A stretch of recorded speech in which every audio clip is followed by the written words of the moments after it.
Kind of helps to turn on the video. Hello, everybody, and welcome. Good morning. Boy, you think it was like 4, not.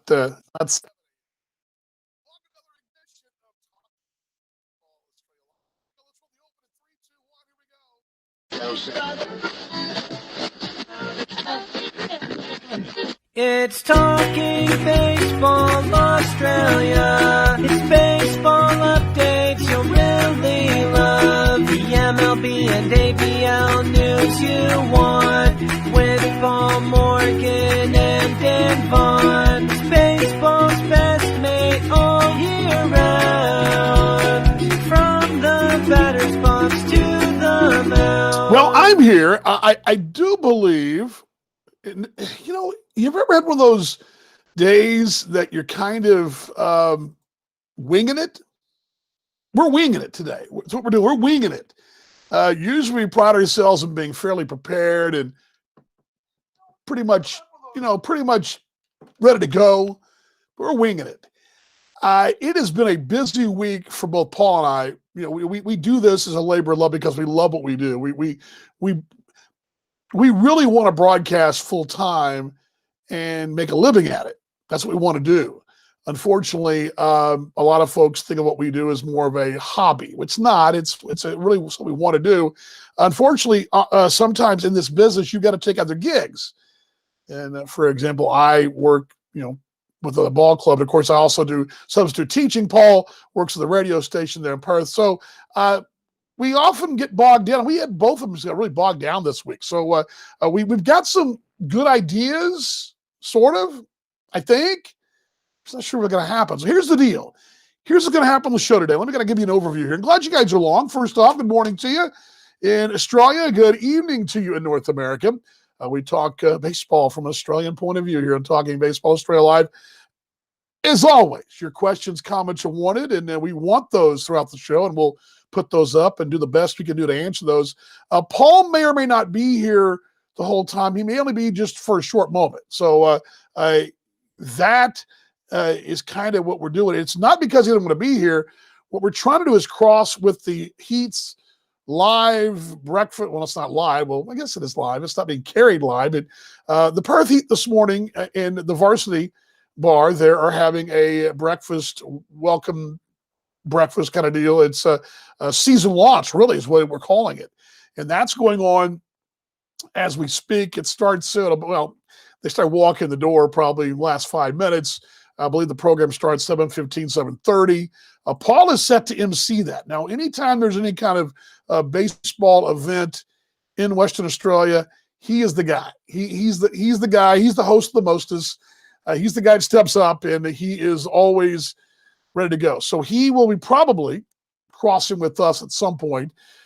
We originally planned, and my plan was to go live from there and have sort of a bit of a look in. So we're going to see what kind of look in we can get. So we're working on the look in as we're going on. It's, again, sometimes you got to just kind of throw it up there and see what happens. That's what we're doing. The rest of the show as well, ABL Hot Stove Update, plenty of that. I'm going to go through a little bit of the ABL media developments, which is the broadcast deal. That's pretty much a headline.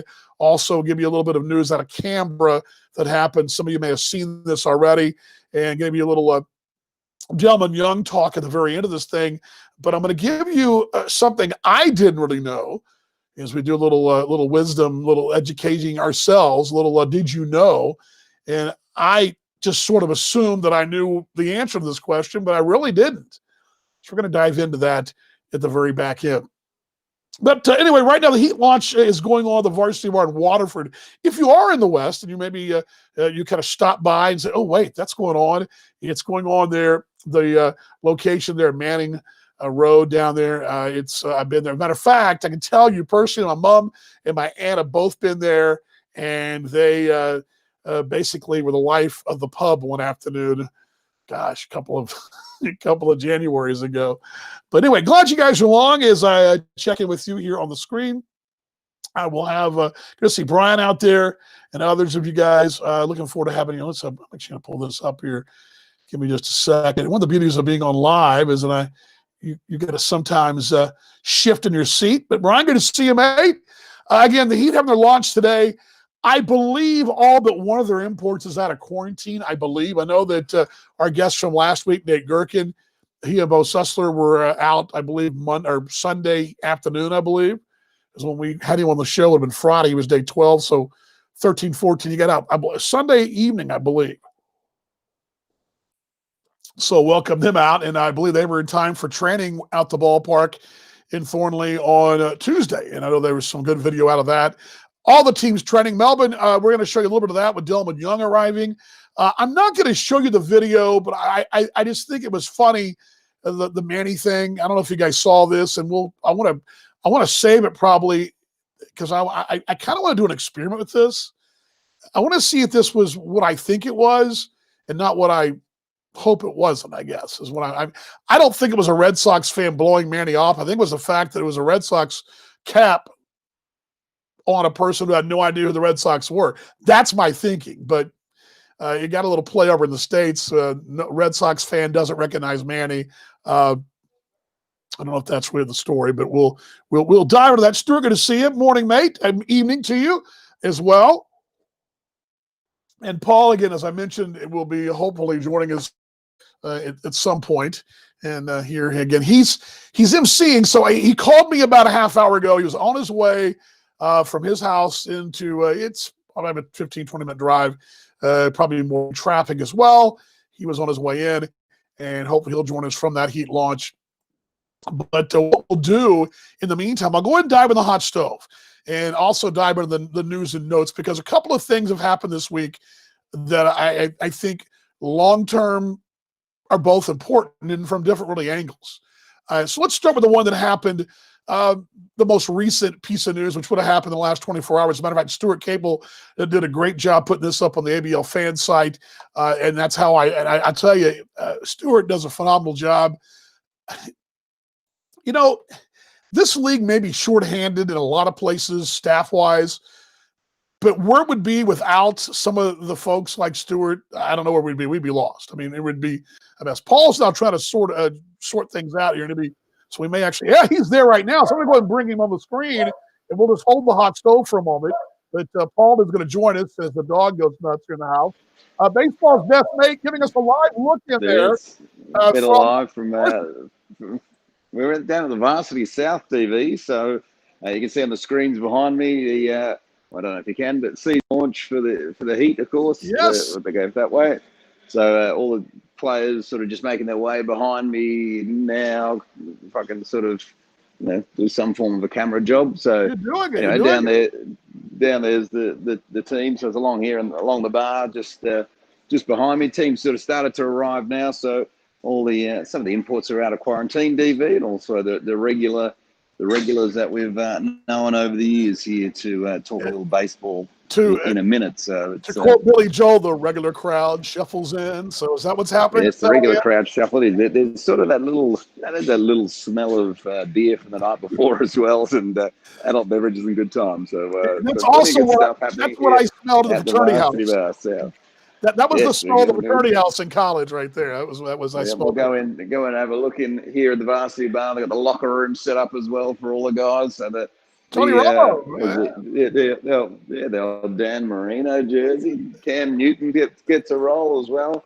Drew Brees. Of course, we're trying to talk baseball, but they got their little NFL sort of set up in here as well, DV, which I thought you'd like. And then maybe a sponsor of ours one day, the big Coors wall behind us, the Coors sign as well. So Silver anyway, and here's the all important menu, DV, with the wings special and hot sauce and everything else you like. But hoping to chat to a few of the guys a bit later on for talking baseball. But just having a look now, Dan Schmitz just walked in. Connor Lowry is here as well. Just had a quick chat to Andy Kyle as well. He was very upbeat about the team this weekend coming into the Canberra series as well. So Cam's pretty upbeat, and everyone I've spoken to so far is pretty pumped that baseball's back, DV, and I think we can all join that. And absolutely. Anyway, that's it. But I better go do some MC duty. Just wanted to pop on we'll be here waiting for you. If you're able to stop back by, we'll be ready for you, mate. Well, sounds good.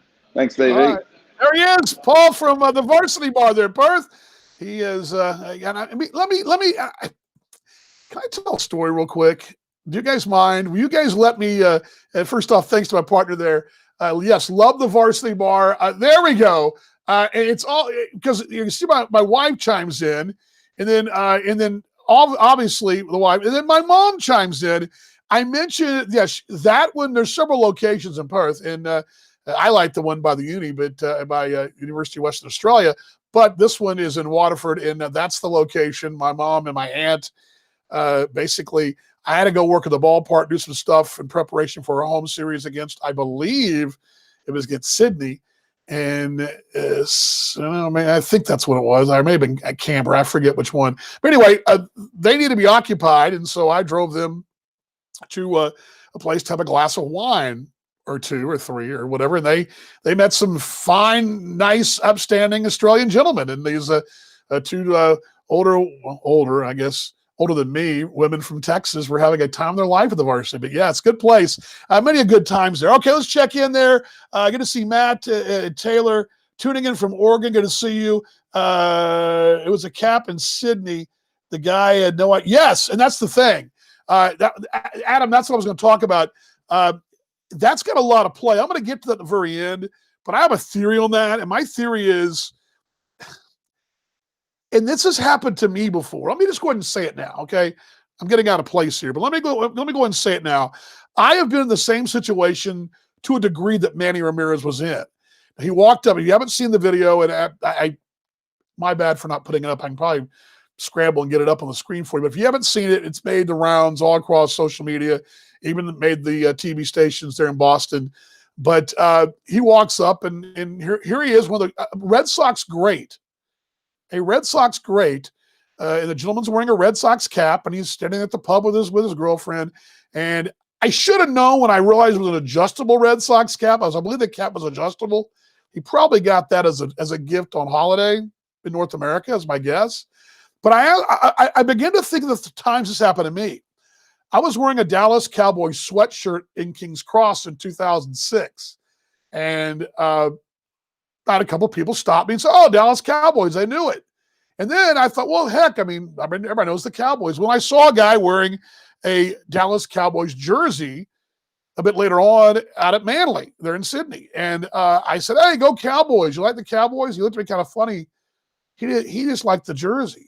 And that happened to me as well up on the Whit Sundays in 2006, where I saw a guy in a Spurs jersey, a San Antonio Spurs NBA jersey, and I was wearing my Tim Duncan jersey, and he was wearing a Robinson jersey, and I was like, "Hey, go Spurs, go."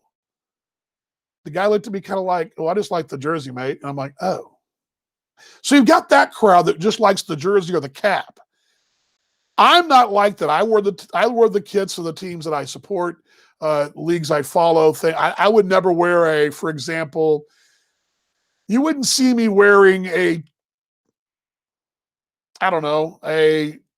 Bundesliga baseball jersey because I've never seen a baseball game in Germany. Not that I wouldn't want one if I knew somebody. I don't have any connection there. That's probably a bad example. But I don't have a lot of soccer jerseys. I mean, the jerseys I have in my collection are places I've been and all that, things I follow. I mean, my teams. I mean, I've got a really cool Texas Tech baseball jersey I just recently bought, which is going to come up a bit later. But anyway, I think that's what happened, Adam, and I could be wrong, but I'm a little off base here. But let's jump back in the news of the week. But again, I believe Manny was just being Manny, and I believe the Red Sox fan wasn't a Red Sox fan. He was just some dude in a cap at the pub, and what are you going to do? I mean, that's happened. Hey, it's happened to my own daughter. She's worn Texas Tech stuff, and somebody's gone guns up. My youngest, who's not a tech gal, she's like, "Oh, yeah, so yeah." Okay, I mentioned the news starting from yesterday. I mentioned Stuart Capel to put this up. Now, he was in the Canberra Times, and Stuart put it on the ABL site, fan site. But Don McMichael, a guy that I've got a chance to meet over the years in my times going into Canberra, he is one of those guys who always sought me out and said hello. I think very highly of the entire operation in Canberra. I don't think there's any secret that Paul and I have always championed Canberra. We think what the Cavs do there on in the stands is the best show in the stands. We love what they do, but this is about Don. Don stepping down from the CEO role. So McMichael is stepping away. He's not releasing his ownership stake. That was in the article as well, but he's stepping away from the ball club in all the day-to-day operations. He'll still have a stake. Dan Amodio, who's a guy we've had on this show, we had Dan on, a month ago? Great guy. I mean, Dan is a guy that he's out and about. He reminds me of he's almost political about it. In the nation's capital, he's out shaking hands. He's in the stands. He's out there talking to fans. He'd come up to our broadcast spot, pat us in the back as well. He's really active. He's going to step into a lot of Don's roles as well and help kind of navigate what's been some choppy waters the last couple of weeks for Canberra as far as, the development or getting players in, getting a roster set, all those things.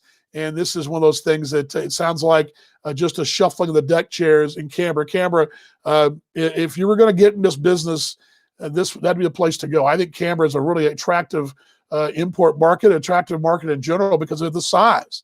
Its size is its advantage, and sometimes that being smaller is an advantage. I think it is an advantage. There's less distractions than you have in, say, a major market like Sydney. But Dom and Michael, I don't know your thoughts on that, guys, but he is, again, stepping down from the CEO role of Canberra. So that was the news from yesterday. Broadcast news came out, too. I knew a little bit about this, and we've talked about this with Cam Vale already. We were pretty convinced that this whole broadcast thing that came out in the hub thing that was set up was all set up with this broadcast thing in mind. And basically what it is, I get the wording, and I'm going to probably be a little snarky here, but I get the wording. 100 million households are going to be reached by possible ABL games.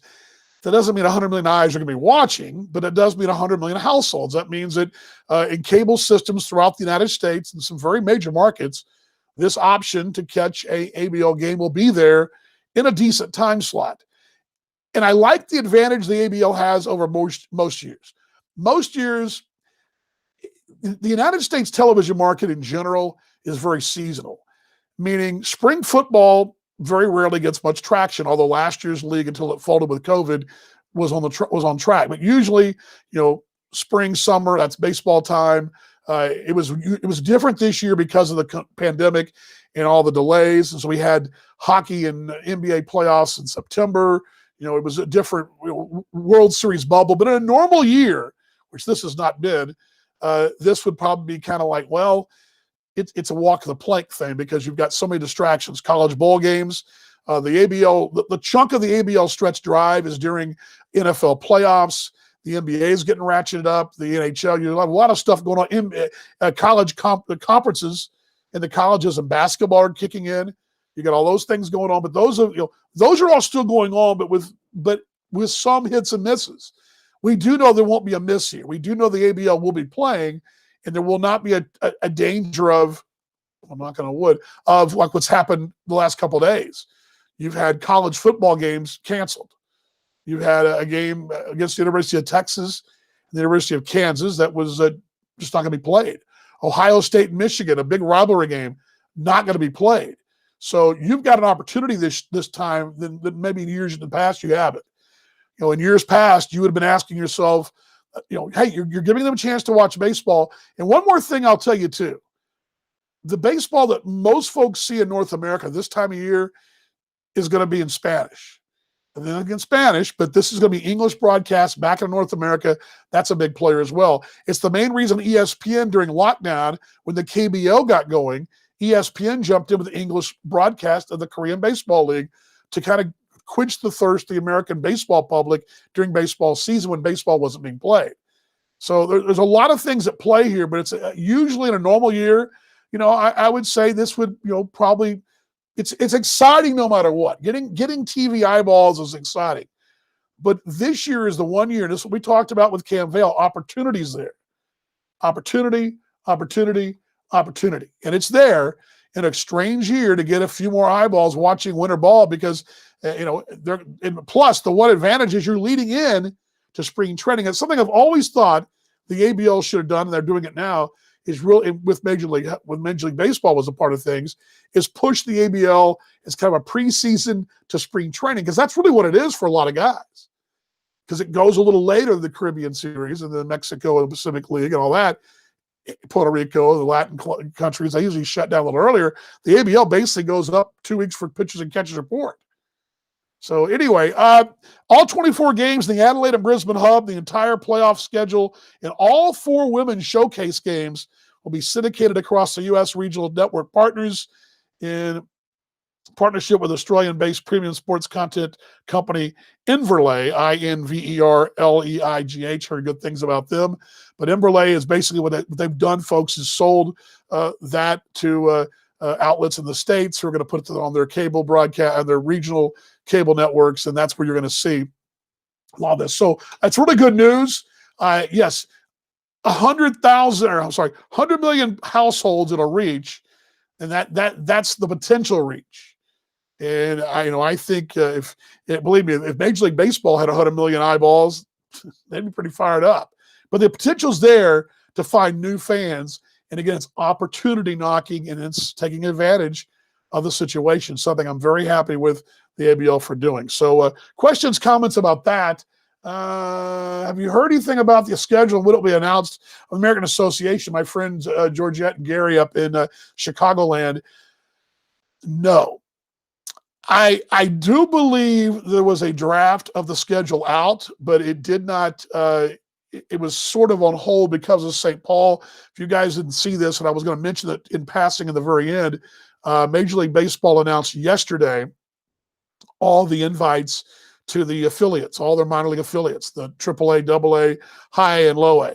All those invites went out, all 120 are out. And so some teams got left out in the cold. And I think that's one of the reasons we haven't have a schedule yet in the American Associations, because teams like St. Paul are going away and potentially adding other teams that in their place. So that's one of the reasons is why, but all that shuffling going on. But a very relevant question, is we're going to talk a little bit about the American Association and the tail end of this thing.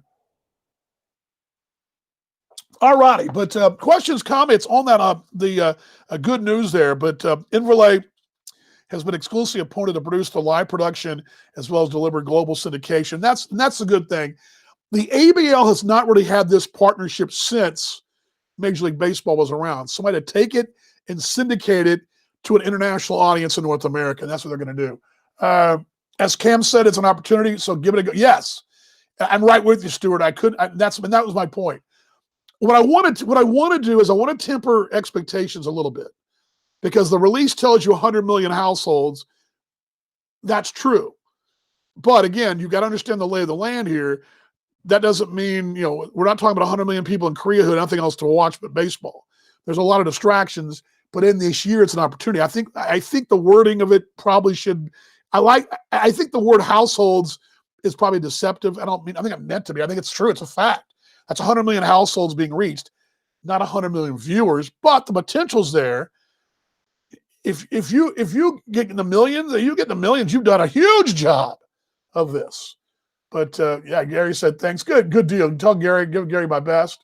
But yeah, it's good. It's great, Stuart. This is a great situation. And again, you want your marquee games, and they've made these hubs a marquee event.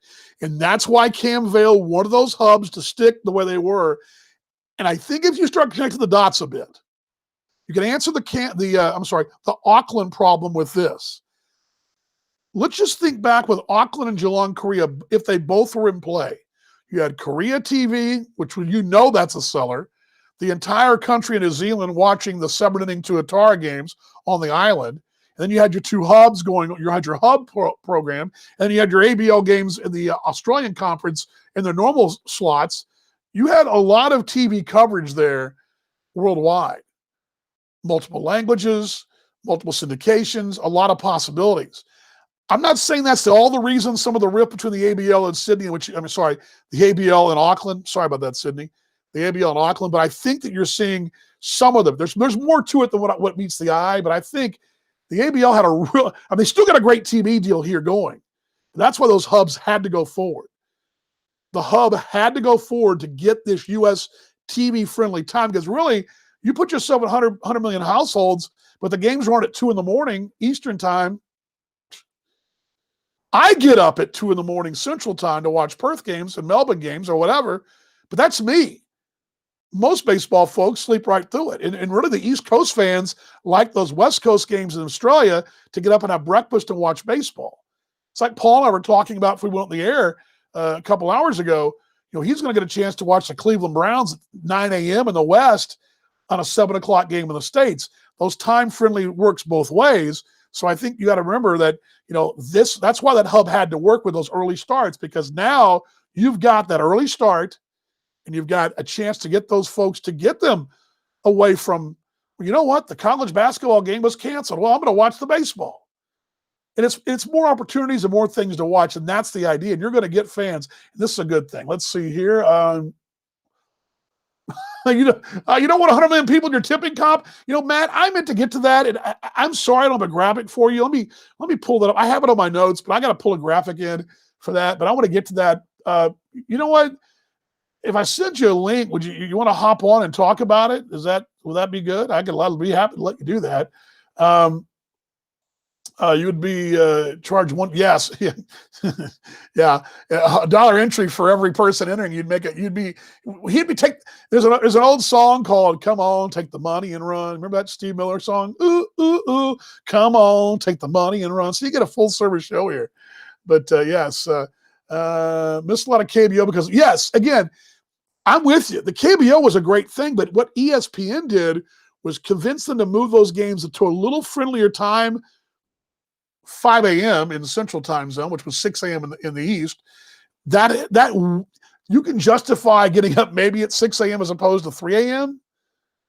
But yeah, they did miss a lot of the KO, and there's a lot of that going on in the States. They had to move it around a little bit, and it definitely was an issue. But you're in a meeting, okay, Matt? I'll pull your graphic up from your chat we had earlier, and I'll get to it. As a matter of fact, let me kind of pull that up right now. I'm producing on the fly here. I may be a lot of things, but producing on the fly is what I do sometimes. Let's see here. Here's the link. I'm going to put the link up. How about that? And then I'll bring it up. Yeah, here we go.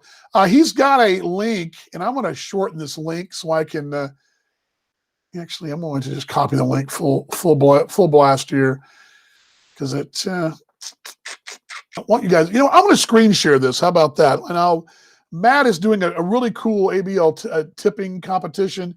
And let me see if I can screen share that real quickly for you.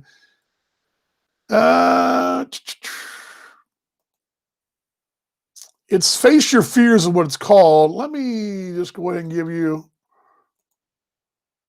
on a scroll here. How about that? If I can get this on the screen, maybe let's try that. Yeah, that's a long stream. You know what? I'm just going to put it in the chat. I'm going to put it in the chat, Matt. Here we go. I'm going to put in the chat there. This is the chat. This is the link to Matt's tipping comp. And I'm going to actually post it also on Talking Baseball Australia on our Facebook page as well. But you can see it there. There it is. There's the link to his, and I'll give it to you guys one more time. But Matt's doing a really cool ABL tipping competition, and I encourage you folks to join that. Okay, Hot Stove continues. We here on Talking Baseball Australia Live, baseball's best mate. Dan Vaughn with you.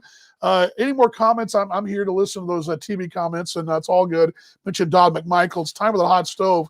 A little late to party, but the Adelaide,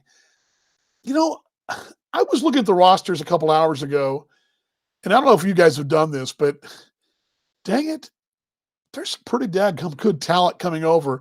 Affiliated, independent, and then you throw your Australian talent in there. I mean, I don't know if I've ever been more excited about rosters overall than I am this year. There's been some years where I kind of look at it and go, well, okay, that team's got no chance. I can tell you right now, it wouldn't shock me if it was Adelaide to win it all, if it was Brisbane to win it all, Melbourne, Sydney, Perth, anyone. Even Canberra, who's going to have a struggle early. But I think at least 5 or 6. Give me the 5 or 6. If you told me now, I guarantee you it's going to be this team, I'd not be shocked if you were right. There's so many really, really talented players coming in the league. And we're going to start with Adelaide and what they're doing with the Giants. Austin Ross, final import piece of the puzzle for those Adelaides here. And let me pull his information up for you real quickly. I'm going to give you a shot of him. But, of course, Phillies bringing in They seem to be bringing some pretty solid talent as far as prospects, let's call them. I mean, there've been some years we've seen in the ABL where teams have sent prospects, quote unquote, but these guys look like they're pretty solid. And let me pull him up here. There he is. And this is Austin Ross for Philadelphia Import Arms. Are going to be spending their time in Australia and Adelaide. He joins John Hennigan, Taylor Lehman, Tyler Birch, and Kyle Glogowski, all with the Giants this year. 26-year-old. He's a 35th round pick in 18 and made 56 relief appearances in Advanced A last year. Actually, when I say last year, last time he played, 2019, there was no high A season last year, but struck out 74 and 66 in the third. Whip of a 1.19 walks, hits, innings pitched. Opposition hitters only hit 226 against him. He spent some time in Mexico recently, a couple of ball games there in the Pacific League in 1920. So he got a little winter ball last year. This is going to be his first really extended look in winter ball. But Clearwater, where we was in 2019, he tossed, as I mentioned, 66 in the third and struck out those 74. All in relief. He had 4 saves. He's a back-end guy, probably can close for you or set up for you, but he's going to be a back-end guy for you. What I understand, looking at some of the draft reports on him, he's 90, 94, 95-ish, somewhere in there, mid-90s guy, and one of those guys that should round out their bullpen and be a solid piece of the puzzle. Let's see what we got here. And here we go. And I'm not telling you, Zach, if you told me that the Blue Sox, if you said, look, here's $100, I'm guaranteeing they're going to win it, and they won it, it wouldn't shock me. I think the only team right now I wouldn't put $100 on is Canberra, but only because I don't know what they're going to have yet, because they haven't all gotten in yet. At least everybody else I know are either coming out of quarantine or in quarantine now. I think Canberra's got their imports in quarantine now, but I think that if Canberra was able to pull it off, I wouldn't be shocked either. The trick for Canberra is going to be the fact that they're going to be a little shorthanded their first series, which is next week in Perth. So in a shortened season, a 4 or 5 game skid, probably going to be an uphill battle. And this is going to be more so than ever a splitting road series. You win a road series, probably going to be okay. You win your home series and you split your road, you're probably going to be at the top of the ladder as well. In shortened seasons, these little sprints, it can be a 2-week, 4-game, 5-game, 6-game stretch of sink you or swim you. But you're right, Zach. I can sit there and tell you that I'd be shocked. Any ABL games audio being broadcast internet? I believe, and if Nicholas Batters in Melbourne is watching, I believe they're going to have some kind of audio, but I don't know what that footprint is. Stand by for that, Brian. Stand by for that. Stand by right here and follow me on Twitter. There may be something. There may be something. I know we've talked about it. I was on a broadcast call with Andrew Reynolds, all the other broadcasters who call games over in the ABL for the teams last weekend over here. And I asked that question. We've been talking about that. I think radio is a possibility and MixLR type thing for the postseason, perhaps for the bubble as well, and perhaps for selected road games as well. I think that you're going to see something along the lines, because I will tell you with confidence that if this would have not been 2020, we had no pandemic, there would have been some kind of audio streaming going on full bore. I can tell you that 100%. That was going to happen. That was going to happen. But because of this and because of all the question marks, it's hard to plan. It's hard not to plan anything. And luckily for the ABL, this goes back to the broadcast thing. Luckily, they found a syndicated partner who has inventory they're able to sell in the States, because selling right. And I feel for the guys in the ABL, the folks out there selling. It's a tough sell, man. You didn't know your fixture till a month ago. It's hard to get groups out and corporates out. It's hard. The hardcore fan will be out, but it's hard. But to answer your question, yes, I think we'll see that as well. Import quality is good. I don't disagree, but we've largely been told a name and a bit of yes. Yeah. Let me read. Can I just read? Let me read that. I'm sorry. I can read it on the screen. I got to let me. Stuart says, and I'm just going to read what he says. Import quality is good, is a question mark. I don't disagree, but we've largely been told a name and a bit of a CV. Yes, true. Very little has been done for Joe Fan to learn about the person with 3 home series at best. And by the time you have any understanding of who does what they're gone, we'd be great if we got more color content about players than black and white. Yes.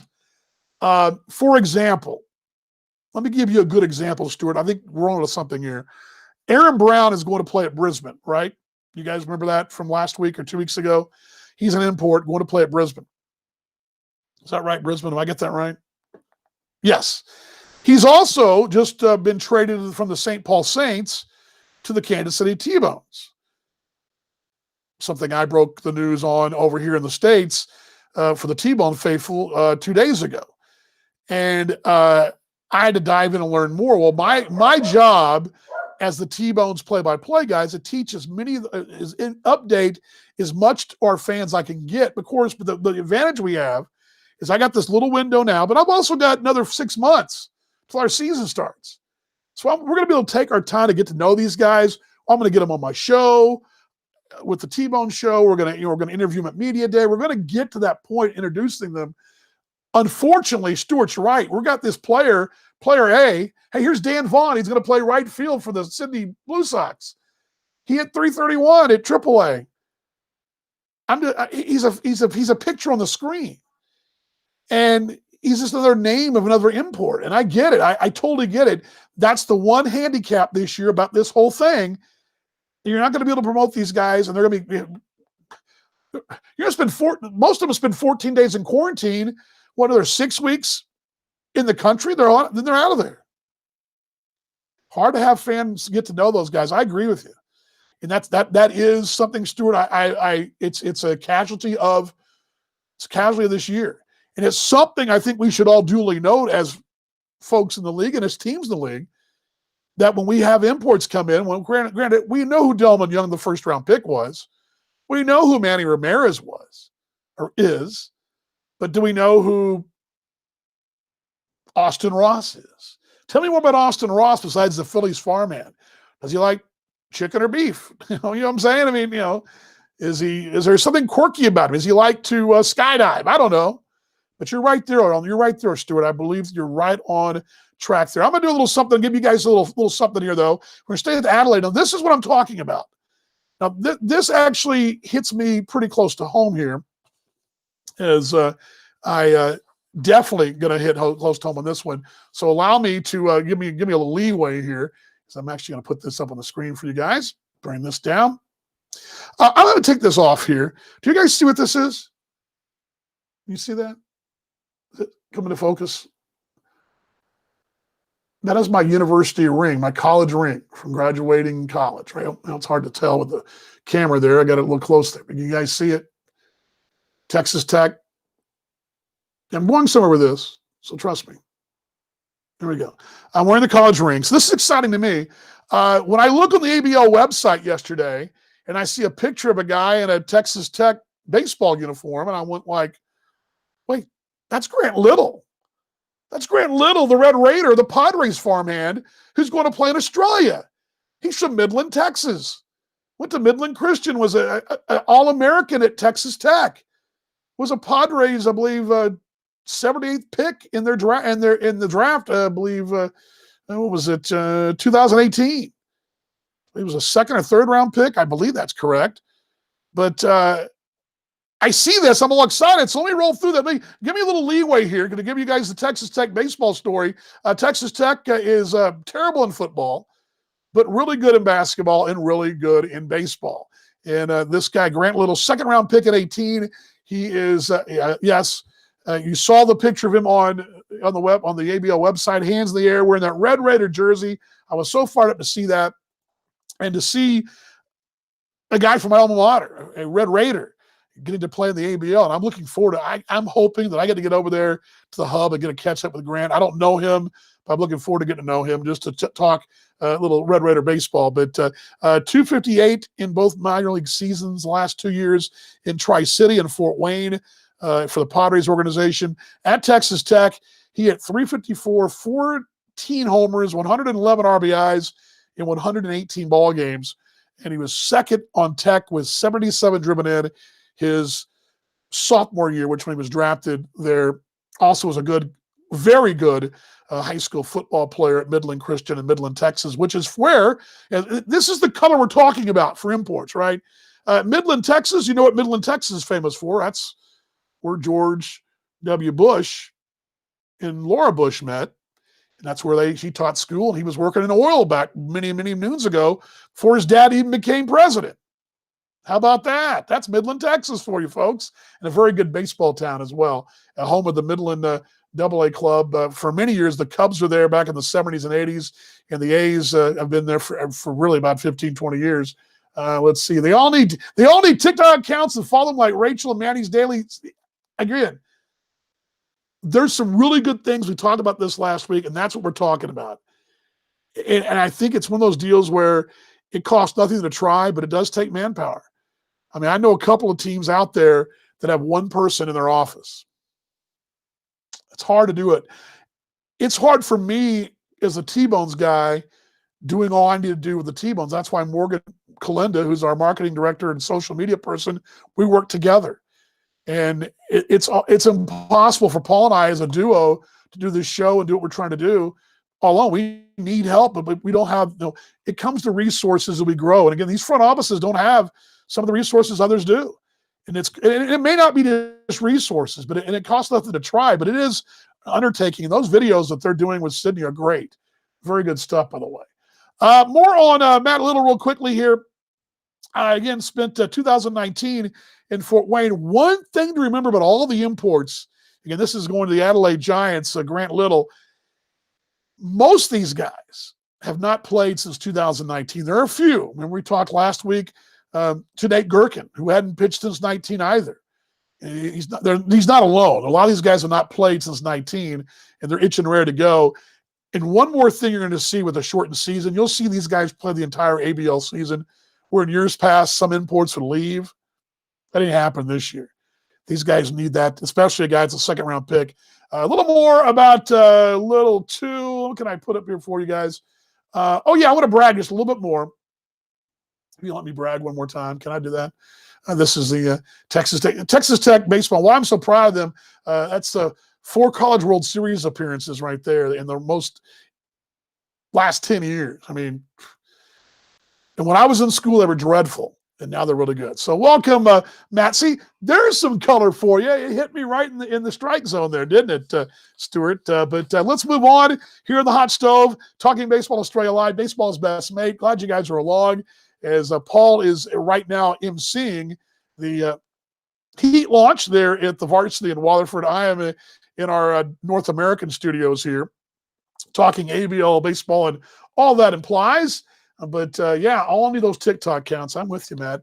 Stuart, good stuff too.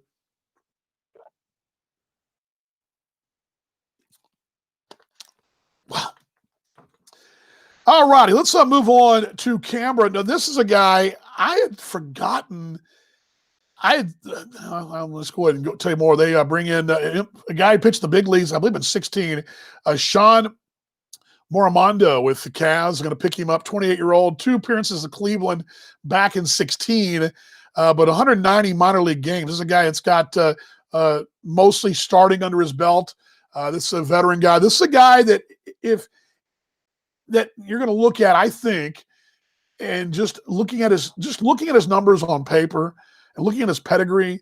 This is a guy that probably, as a lefty as well, could have one of those Unsworth type years, really kind of gets himself back on the free agent map. You mentioned 28 years old, 16 appearances in AAA in 19, 2-5 with a 6.01. A little high, but AAA tends to have a higher ERA, a lot of offense in the AAA, especially in that IL and the Pacific Coast, both of them.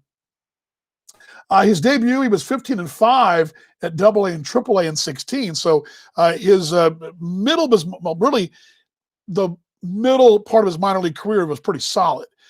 Pitched at as high as AAA most recently, as I mentioned, in Buffalo. I think I said did I say Rochester? No, I didn't say Rochester. Buffalo's where the AAA club is. Matter of fact, Buffalo is where the Blue Jays played some of their games this year, or played their games this year, home games, because they couldn't go back to Toronto. Remember that? That's where they played their home games this year. AAA Buffalo. Also time with Columbus in AAA was with the Tribes organization from 11 and reached till 18, reached AAA with them, Columbus, and reached the big leagues, as I mentioned, 2016. Did Sean, and a little bit more about him. I believe he was a multi-draft guy. I believe that's correct, if my memory serves me correct. But let me give you a little bit more. I'm trying to give you a little bit of color here. But no, he was a 19th round pick. Ocean Lakes High School in Virginia Beach, Virginia is where he went. Again, made his major league debut back in 2016. So a big lefty. And again, these kind of guys like Morimondo, these are the kind of guys that come to the ABL, and you see it time and time again. These more experienced pitchers can really round out a form and really be lethal over there. And I look for him to be a top of the rotation type guy for Canberra, no doubt about it. All righty, let's see here. Sorry about that. We got a question here. LA Dodgers winning a COVID World Series, not a regular postseason. Is it really a win? LA still chokers, my opinion. Okay. Here's what I'm going to say about that. They're going to get rings sometime at spring training. They're going to have these big rings. They're going to come in a box like this. This is my American Association Championship ring. They're going to get a ring, and it's going to be in a box like this. They're going to all get them. They're going to be huge. They're going to be big. I mean, this was not a World Series ring. This is an association ring. But here it is. It's a biggie. I mean, it's big. I mean, this is my college ring. I'm going somewhere with this, trust me. College ring, and, well, let me bring the picture down. Probably help, right? There we go. College ring, pro ring. There we go. How about that? Can you guys see those? Okay. Now, they're going to get a ring, and it's going to say World Series champions. It won't have an asterisk on it. It won't say they won a World Series in Arlington. There are a lot of jokes. I think it's hilarious because, I mean, as a Ranger fan, you know, the only closest they're going to get to the World Series anytime soon, although I like what they're moving with Chris Young. That's a whole other deal altogether. But it's going to say World Series on it. The ring's going to say it. Let me ask you this. Is this World Series any less legit than the Astros trash can World Series? How about that thought? Do you look at the Astros World Series as tainted any more so than the Dodgers playing in a shortened season in a bubble in the playoffs? I mean, that's my thing. Yes, and you can. And the one thing that makes baseball so much fun, if you can go back in history and say, okay, well, this is the dead ball era. No offense back then. This was the juiced era. This is the steroid era. This was, you know, I think the game obviously was totally different prior to Jackie Robinson, and not in a good way. I mean, there's all these historical markers, and you got these comparisons, and you can go with these World Series teams. Well, could the 27 Yankees compete now? Well, the problem is their bullpen they would have a bullpen. They didn't have bullpens back then. So I guess my question is, Zachy Mawaki, I like that name, by the way. Are you going to tell me, though, that the Astros with the trash can World Series, that it's any less legit? See, I would tell you that the Dodgers winning the way they did is a lot more legit than the Astros. If you're going to start comparing World Series, that's just my thought. No real horse in the race. I like the Dodgers, but I mean, either way, it was a weird year. And I'll say what I said. I'll say it this way: in a normal American Association season, in a normal Australian Baseball League season, I have my biases. I broadcast Perth games for a long time. Have a very, very big loyalty there to Andy Kyle and to what they do. I love the Aces front office. I love what they do. I love those people. I'm very biased toward them. Some dear mates of mine work there. I have a rivalry. I love going to Canberra, but I want to beat Canberra. I want to beat Brisbane because they've been so daggum good. You see where I'm going here? I have my biases as a fan, as a broadcaster, and the association the same thing. I did not want to. I don't want to see Winnipeg do well, or I'm going to see the Kansas City T-Bones do well. If we can't win, well, you know what? Screw them. That all being said, 2020 has been one crappy year. A lot of people lost their lives, livelihoods, normalcy, you name it, freedoms, whatever you want to call it. A lot of people have been affected, in this country especially. Livelihoods have been affected. It affects everybody worldwide. The baker in Rome, the baseball broadcaster in Kansas City, the teacher in Hong Kong, everywhere. We're all affected by this worldwide. It doesn't make any difference. So my statement is this. In a normal year, I would be right there with you saying, you know what? What a joke. But because it's been such a downer year overall, if anything good can happen to a group of people, even people I wouldn't normally cheer for, Dodger fans, let's say, in this case for you, Zachy, or let's just say Brisbane wins the whole ABL again. Good on them. I'm happy for it, because in this year, I'm just glad somebody can be happy, because it's been a real crap of a year. We've all been just punched in the guts time and time again worldwide. And so if someone can be happy, and that means the Dodgers had a World Series, if just for a few minutes, it took people's minds off how crappy the year's been. Now, next year, all bets are off. All bets are off. I'll be cheering against those Oakland Athletics and the Seattle Mariners and you name it. Now, I guess the only place that really, and to a degree, I'm the way in the NFL this year, although I still don't like the Eagles, but by and large, I'm sympathetic to everybody's cause this year. So anyway, that's my thought there. Anyway, Astros still have, yeah, and that's the thing. Those rings are still there. They got World Series rings in spring training. The Dodgers did too. And do you think the Astro fans, and I know them, do they think that World Series is tainted? Think the Dodger fans think a World Series is tainted? History will still show they won a World Series. So you're right on, though. No, you're totally right. I'm just asking, do you think that World Series is any less than compared to scoring? But anyway, let's move along. Talking Baseball Australia Live, baseball's best mate, coming to you here on a Friday/Saturday. A lot of reports coming out about Liam Hendriks. Mets, White Sox look to be the leader at the poll right now. Been some mentioning of the Cubs as well.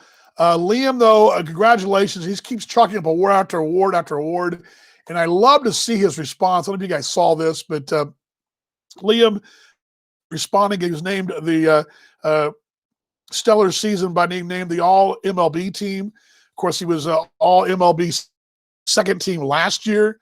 He also, of course, from Western Australia, he put up a 1.76 we talked about. My screen's messed up here. Sorry about that.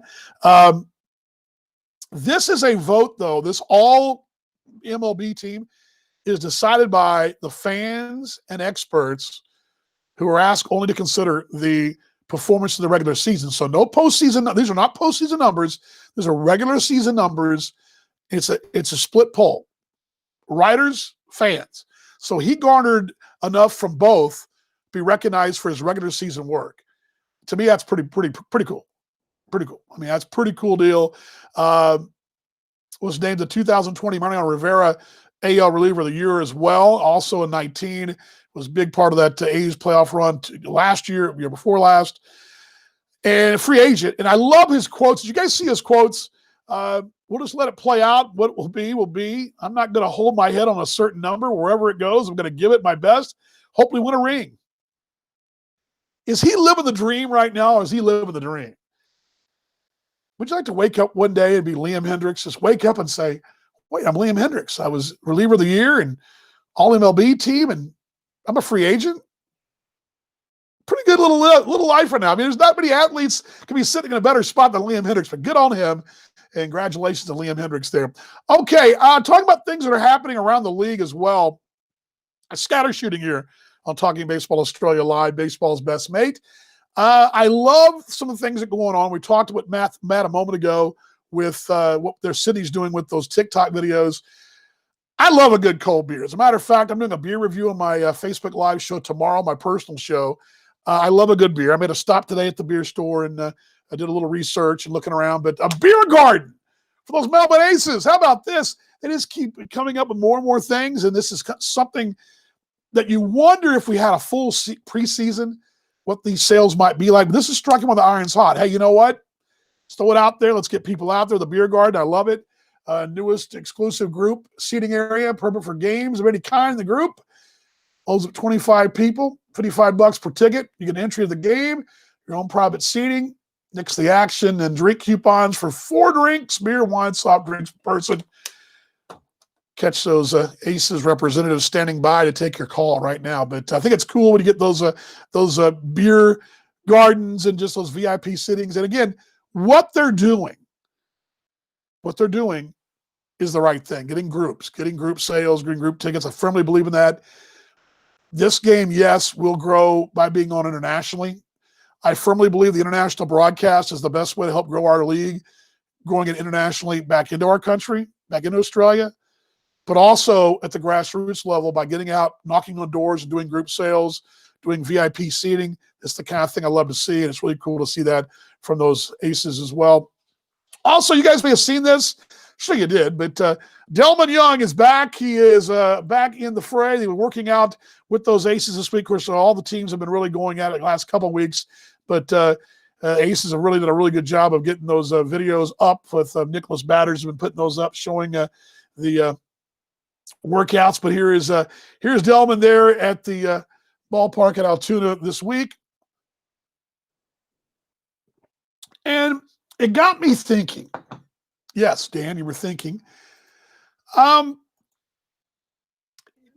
Young was a first-round draft pick. We've all talked about this, correct? We all know, or in case you guys didn't know, he was a first-round draft pick. And I started thinking about that a little bit. I was pulling up his numbers. Let me pull that up. 2000, let's see, Delman Young. He was a first-round pick in 2003. That's right, 2003. So 2003 first-round draft pick by the Twins back then, I believe. Wasn't that right? Yeah. Sorry. I get the Twins and Devil Rays on my mind today for some reason amidst of the Rays. First-round pick of the Rays out of Camarillo, California. And it got me thinking. And this is a little Did You Know segment for the show. Here we go. A little Did You Know. Here we go.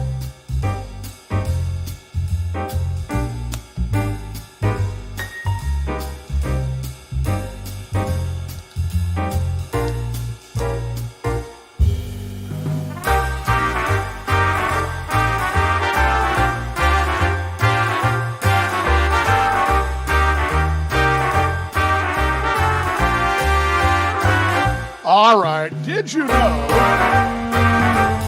Did you know is the segment here. First round draft pick. And I was thinking about this. Isn't a first round draft pick a shoe-in? Aren't you a shoe-in to make the big leagues? Right? I mean, you think that I would just figure all first round draft picks make it. And I started thinking about what's the percentage of guys who are drafted to make the big leagues? And I just assumed that it was probably, my guess would have been first round draft picks that I would have said about 50% make the big leagues. Because you have injuries happen, you miss. Well, first off, you miss on draft picks. Injuries happen. For example, Kyler Murray, who's the quarterback of the Arizona Cardinals in the NFL, was a first round draft pick. He's the only guy ever first round for the NFL and Major League Baseball. He decided to play NFL. So sometimes that doesn't work out. So I'm thinking, I would think 50% is about right. Well, as I dug a little deeper, I found out some very interesting stuff here. 73% of first-round draft picks reached the majors from 1981 to 2010. 73% of first-round draft picks made it. In 2004, only two of the 29 first-round draft picks who signed failed to make the majors. So 93% success rate was hard to beat up through 2004, or that 2004 season, I'm sorry. So all the 2004 first-round draft picks, 93% of them, 29 of them, 29 of the 32 made it. It's pretty impressive, right? So, okay. So if you're 73% chance to make it, what's it go from there? Very interesting how it drops down. From there, it drops down from 70%, 73, but to the second round, it drops considerably down to 51%. So if you're the first round draft pick, you have a 73% chance of making the big leagues. If you're a second round draft pick, it drops to 50%. How about that? And then a third round pick, 40%. That's just to reach the major leagues. Not necessarily be a star, and then it drops considerably from there. It drops very much from there down to less than you get down to fifth round draft pick. You're down into the 25% range. You get down as low as like 11th plus round. You're looking at like 5% chance. But interesting. But it was very interesting just to see this. I was looking at Baseball America, some notes in Baseball America as well, and just I thought, let me look at first-round draft picks. In this J.J. Cooper piece from 2019 of May in Baseball America, that there were 1,200 players usually taken in the old draft. Now, that'll be a little different this year. This year, the draft is going to be shorter, happening from instead of June, it'll be in August. But in the 1,200 players taken in 2019, that's a lot of players. So 1,200 players are taken. And if you're a first-round pick of that 1,200, you have a 73% chance of making it, a 73% chance of making it. But of 1,200, though, only about 900 will actually sign a contract and actually play a minor league ball game, which I thought was incredible as well. Some crazy numbers. I assumed that, well, first-round draft pick, I thought of it this way. Either it was going to be 100% they make it or 50%. I just figured, and I taught myself down, but I thought 30%, that's pretty impressive. And Delman Young was one of those 73% to make the big league. So yes, did you know that first-round draft picks in Major League Baseball make the big leagues 73.3% of the time? That's today's Did You Know? A little Delman Young for you. And let's bring up the Did You Know as well. Here we go.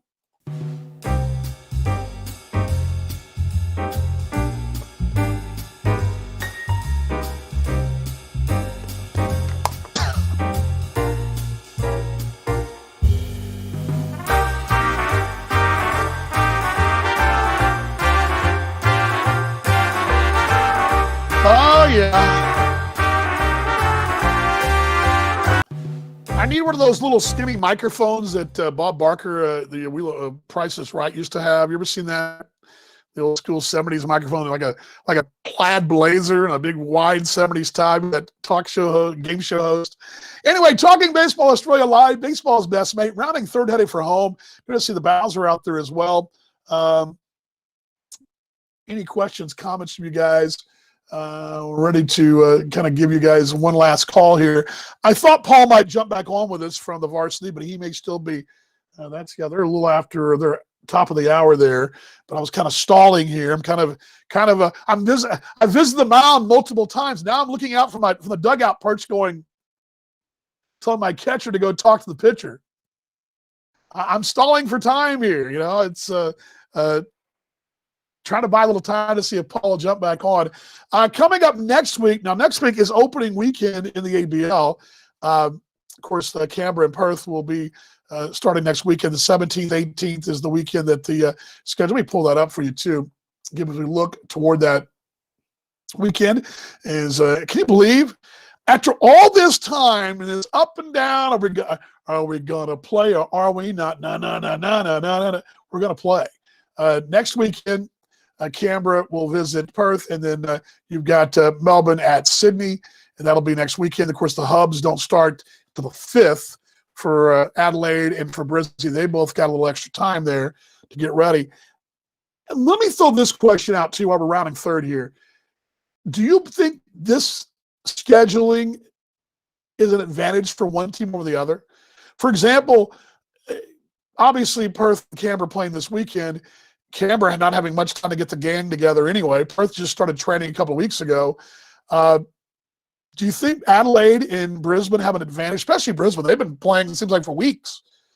Is there an advantage to giving that extra 2 weeks time before they play?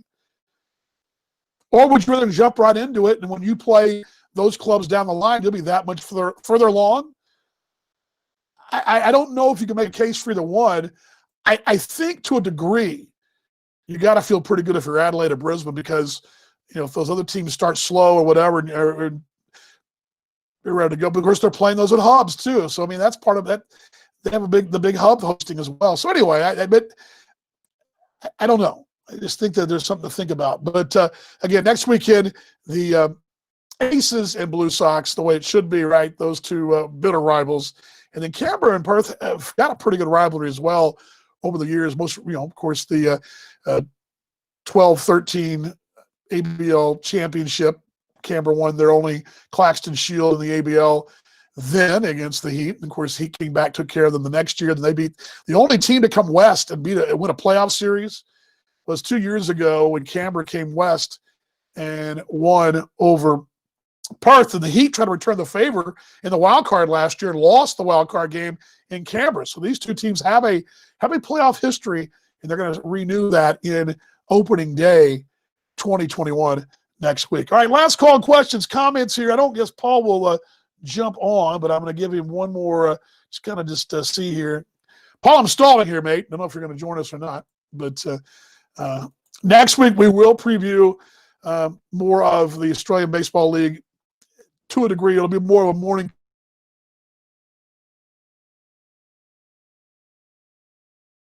in country until after Christmas, if it all works out. We're going to continue our morning show. What we liked to do back in the day was we used to like to do these morning coffee shows. We're doing the very same thing. And we'll preview the weekend that is, and we'll do a normal, a little bit more of an in-depth look at the series, both with Sydney and Melbourne, and then with Perth and Canberra. We'll hopefully have some good audio and video to throw in as well. The extra time is always welcome. That's why I pitched the Catcher Report early. I think what you're going to see, usually I would think there's an advantage for the team starting later. But remember, all your affiliated players have not, most everybody hasn't pitched since 2019. Your Aussie players who played in state leagues are going to be up to speed. But your imports have not played no one. They've been, you can train all you want to in a hotel room or on the beach in California or the hills of the Carolinas, whatever. But to actually pitch in a game and be in a game, I think what you're going to find is, like we always see, you're always better later. And, maybe the advantage in this case is a lot of sport, I would think, especially if you get time off to rest, that's always a plus. But you haven't played yet. These guys are itching to go. So I think in this 2020, Brian, you're right on there. This may be a bit of advantage for the team starting early. And they're going to get to start, then kind of step back a moment, then get going again.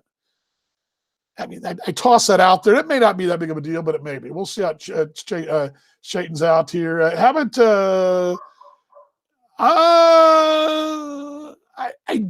know. You know what? I didn't see that either. I have not seen. Is he on anybody? I've not seen. Let me look real quickly here if I've missed anything with Brisbane in my notes here. I've not seen that either.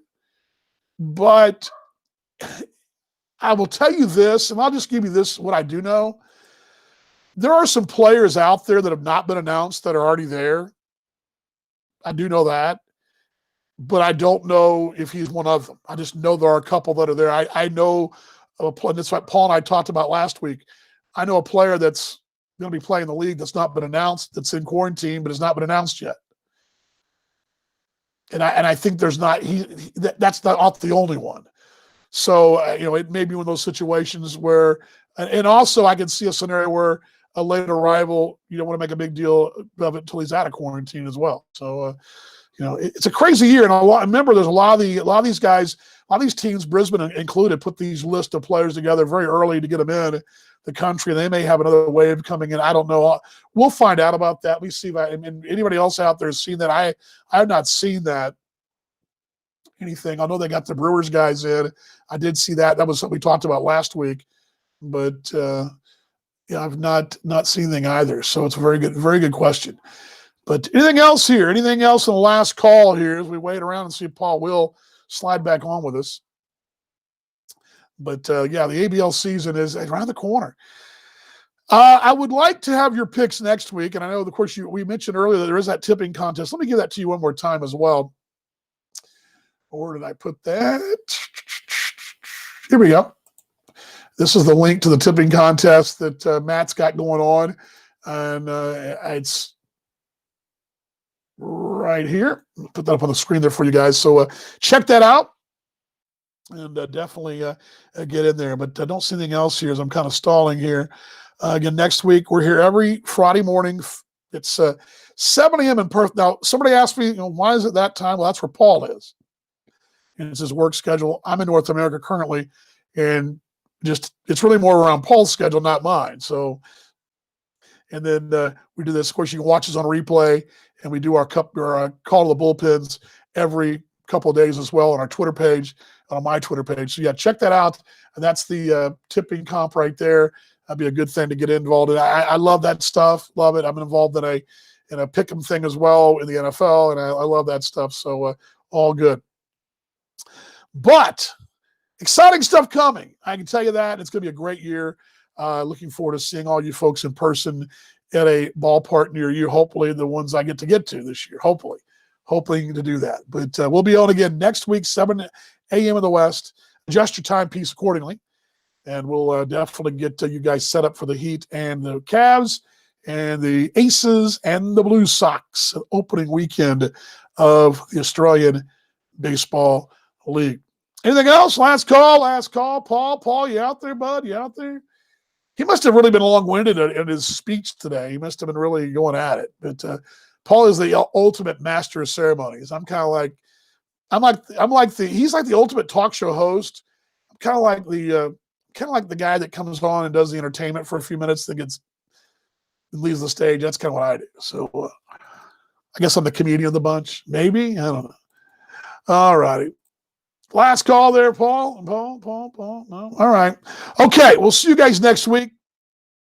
Thanks for stopping by. Thanks to my broadcast partner, Paul Morgan. Appreciate him and all he does. Appreciate all you guys, all you gals out there that are trying to follow the ABL, and really it's what makes this thing so exciting. It's great we're getting international TV. It's great. But you all on the ground, the fans, the grassroots, you guys are the lifeblood. You're the backbone.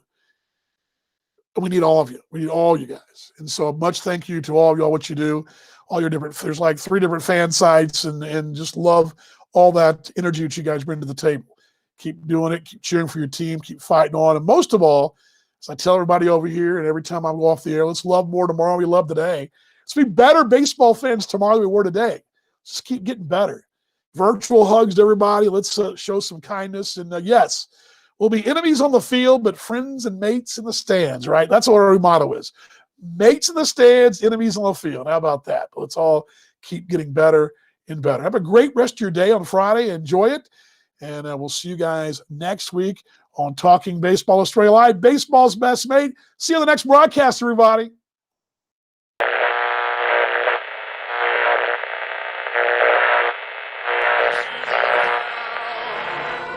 Buy me some peanuts and Cracker Jacks. I don't care if I ever get back for its root. Root for the puppy. If they don't win, it's a shame. For it's 1, 2, 3 strikes, you're out at the old ball game. Let's get some runs!